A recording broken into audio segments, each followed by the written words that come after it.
Está de volta o Closing Bell para acerto de contas, hoje com o Manuel José Damasio e também com Ana Paula Vitorino. Agradeço aos dois a vossa presença neste acerto de contas. Ana Paula Vitorino, começo por si, vamos falar do preço dos combustíveis, que por estes dias voltaram a atingir novos valores máximos, mas de facto há aqui uma diferença entre aquilo que tem sido a subida relativamente do preço do petróleo e depois o preço dos combustíveis e a sua descida.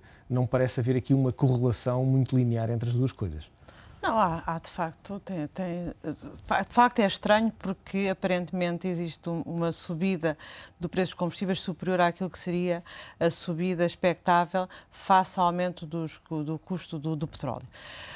Agora, nós não podemos esquecer também que houve aqui alterações substanciais, nomeadamente e desde logo, por causa do aumento da carga fiscal, por um lado, e por outro lado também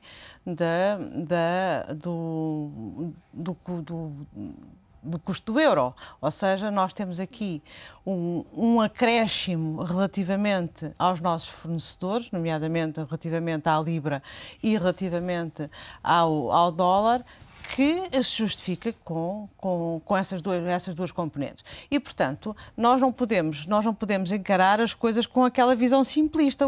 Aumenta o preço do petróleo e, portanto, teria que aumentar na mesma proporção o preço do combustível. Existem mais variáveis que têm que estar em cima da mesa.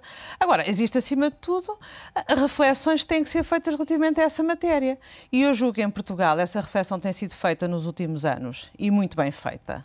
Aliás, que é agora seguida também por outros países, nomeadamente por Estados Unidos, que tem a ver, e essa sim deve ser a nossa análise feita com maior acuidade, que tem a ver com a nossa dependência relativamente aos combustíveis fósseis. E temos feito, de facto, nos últimos 6 anos, uma revolução nessa matéria, que terá, infelizmente, só impactos daqui a algum tempo. Ou seja, são medidas, quando nós apostamos nas energias renováveis, os impactos que temos sobre a economia e, portanto, sobre esse tipo de análise, esse tipo de preocupações, só se vê a médio e longo prazo. E muito mais terá que ser feito.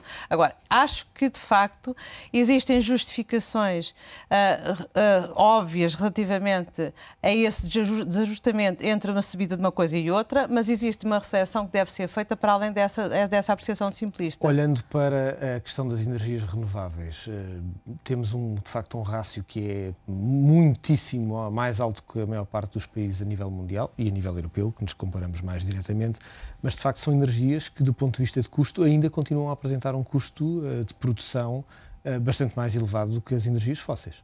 É verdade. São financiadas neste momento. É verdade, mas isso são os custos de inovação. Isso são os custos de inovação e são os custos da escala, porque nós temos uma banalização da economia baseada nos tais combustíveis fósseis, que tem décadas, e toda a produção, toda a indústria, toda a mobilidade, é tudo baseado nesse tipo de combustíveis e essas energias alternativas são as energias que estão a começar a ter alguma implantação em termos de mercado.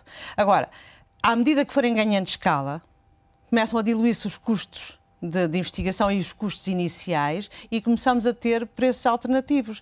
E isso passa-se até às vezes com matérias que nós tendemos a esquecer-nos, e é particularmente uma área que me é muito cara, na parte da mobilidade, em que se calhar aí nem sequer teria que haver um investimento muito elevado, bastava haver uma aposta séria numa mudança de comportamentos. E nós temos uma dependência excessiva na questão da mobilidade relativamente ao uso do transporte individual e particularmente relativamente ao uso do transporte rodoviário, e temos que fazer o que se faz em muitos países, que é uma aposta séria em modos de transporte alternativos, nomeadamente transporte ferroviário. É evidentemente que em Portugal essa discussão peca sempre porque tem outro tipo de variáveis, nomeadamente políticas, em cima da mesa quando se fala dessas matérias. E quando nós somos num país em que, cada vez que se fala em mobilidade sustentável, o máximo que conseguimos ir é ao carro elétrico. Ou que cada vez que se fala em coesão territorial vamos cair na construção de estradas, acho que começa a ficar prejudicado um tipo de conversa séria sobre a nossa relação com o setor energético. Nós temos que fazer uma aposta óbvia no setor da mobilidade ferroviária e tem que ser uma aposta que não pode ser só feita quando está em cima da mesa ou em 2008 esteve e agora vai voltar a estar, quando temos problemas a nível do custo do combustível.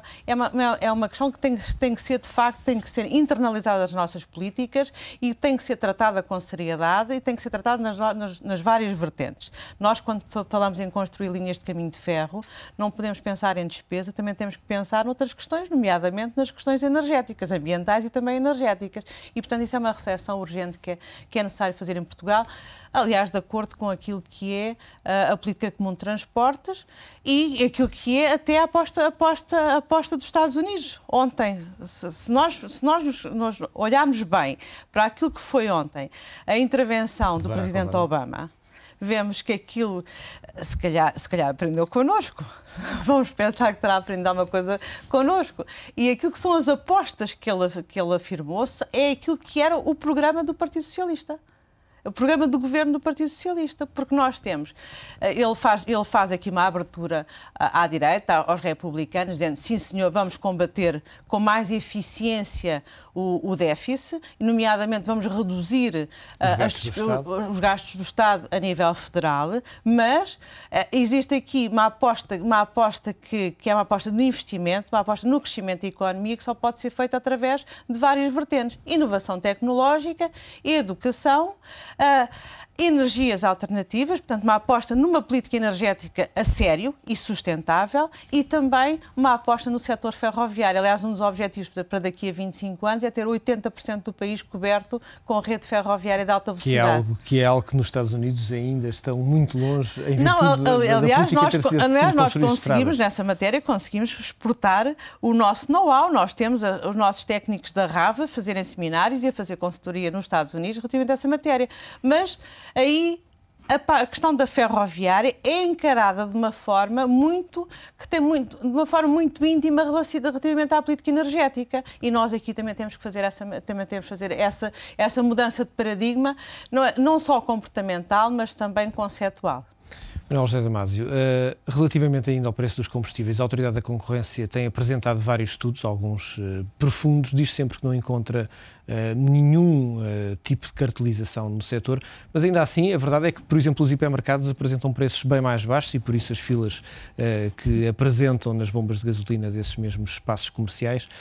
E o líder de mercado anunciou e lançou há pouco tempo bombas de gasolina low cost com combustíveis que diz a empresa que tem a mesma qualidade, mas que tem preços mais baixos.